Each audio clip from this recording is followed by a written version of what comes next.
High, আজকে আমি দেখাবো আমার ছাদ বাগানের গোলাপ ফুলের গাছটি। ছাদ বাগানে অনেকেই গোলাপ লাগাতে পছন্দ করে, অনেকের ছাদ বাগানেই গোলাপ গাছ আছে। তেমনি আমার ছাদ বাগানেও একটি গোলাপ গাছ আছে, যেখান থেকে প্রচুর পরিমাণে কড়ি বেরিয়েছে এবং প্রচণ্ড ঝাঁকড়া হয়েছে আমার গোলাপ গাছটি।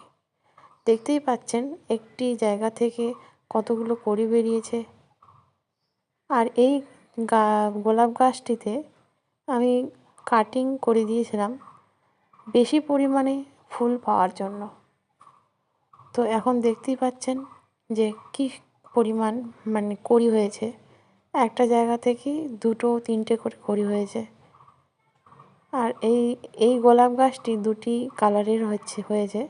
একটি হচ্ছে হালকা পিঙ্ক, আর একটা হচ্ছে ডিপ পিঙ্ক কালার। দুটো মিশিয়ে হয়েছে। কোনো গোলাপগুলো পুরো পিঙ্ক হয়েছে, কোনো গোলাপগুলো হালকা পিঙ্ক কালার আর নিচের দিকে ডিপ পিঙ্ক কালারের হয়েছে। দেখুন আপনারাও এরকম করে ছোট অবস্থায় যখন থাকবে, গাছটিকে যখন কড়ি আসবে ছোট অবস্থায় তখন কেটে দেবেন।